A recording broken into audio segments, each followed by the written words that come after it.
your friendly neighborhood quarter guy here, and let's start by talking Zelda. First, I heard about this pretty ambitious project of remaking the entire original Legend of Zelda game with 3D block style graphics. I gotta admit, it looked pretty cool. Unfortunately, I never got the chance to play it, because I found out today that the game was pulled by was given. Nintendo pulled the plug on the fan project. Well, as much as that is kind of a bummer, in this case, I don't think I can call this fair use. I mean, they basically pretty much made the game. They pretty much copied the game completely just with 3D style graphics, and I'm sorry, but I can't call fair use on this one. Shame, but it's true. However, of interesting note is a few choice rumors about Zelda U.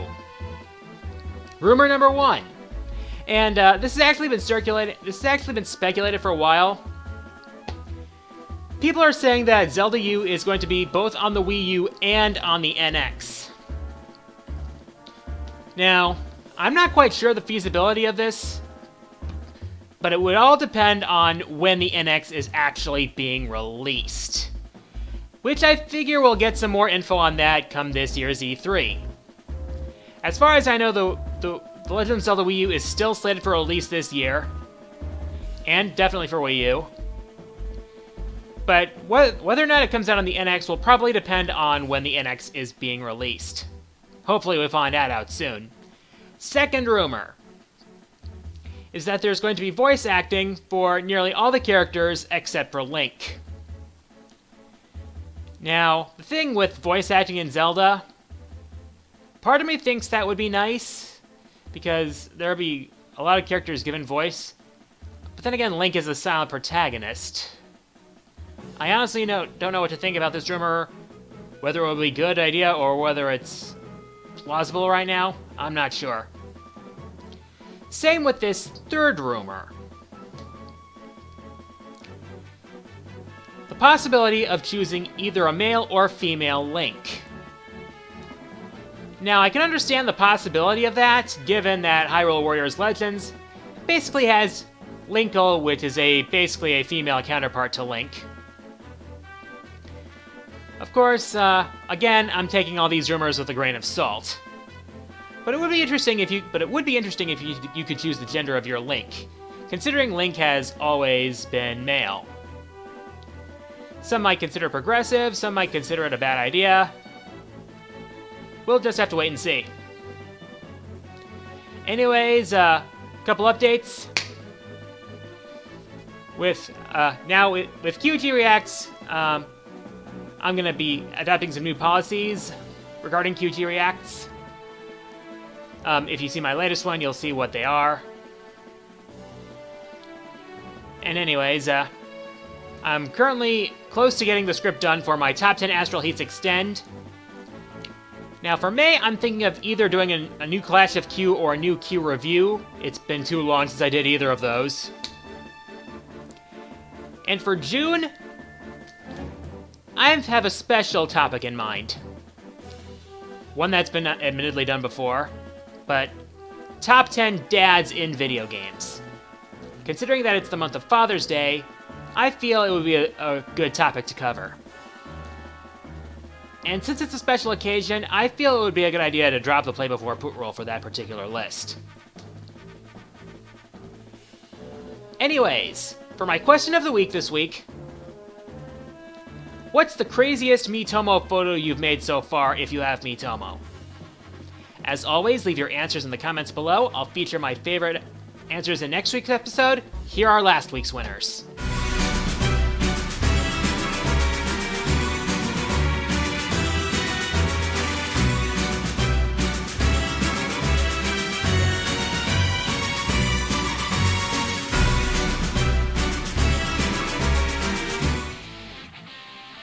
And with that, time for the Fourth Wall Mailbag. As always, if you want to send me questions, go to my YouTube channel, click the About tab, click the Send Message button, send me your questions, I'll pick the questions I feel I can answer the best and answer them on next week's episode. First question this week comes from Drawboy66, who asks, are there any characters you love and hate at the same time?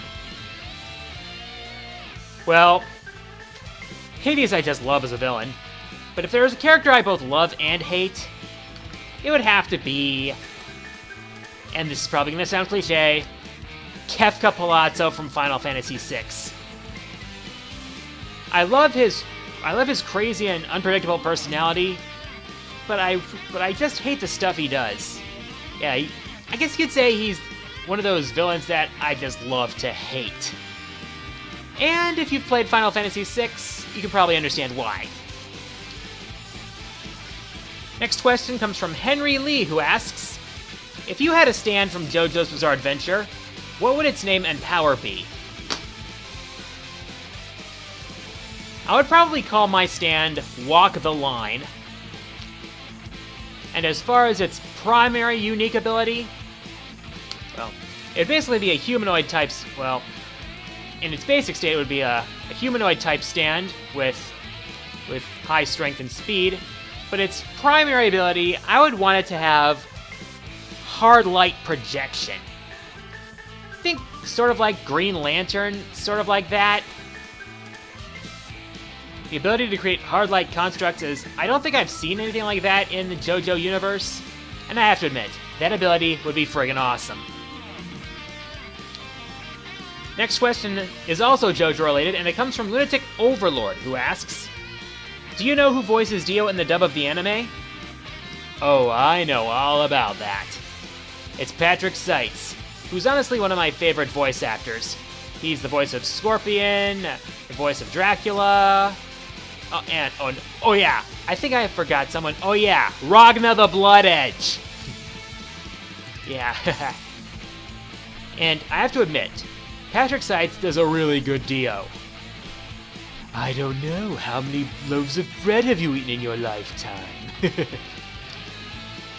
Of course, in the original Japanese, it's how many breads have you eaten in your lifetime, but I honestly can't tell the difference. Next question comes from Douglas Stewart, who asks, what's your reaction to episode 1 or 2 of JoJo's Bizarre Adventure Diamond is Unbreakable so far? Well, so far, I would have to say it's, to quote Josuke himself, Great desu, koitsu. Yeah. It took me a little bit to get used to the art style as compared to Part 3 Stardust Crusaders. But I think it fits the, but I think they've made it work so far. Jotaro is a bit more chill when compared to Part 3. Josuke is really likable so far, as long as you don't insult his hair.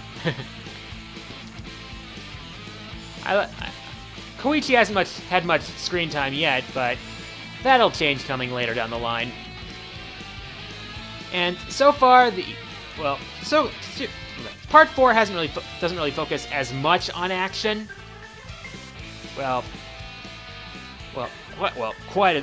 It's a little bit less action than Stardust Crusaders, but what we've gotten so far is pretty good. And Josuke is definitely a character.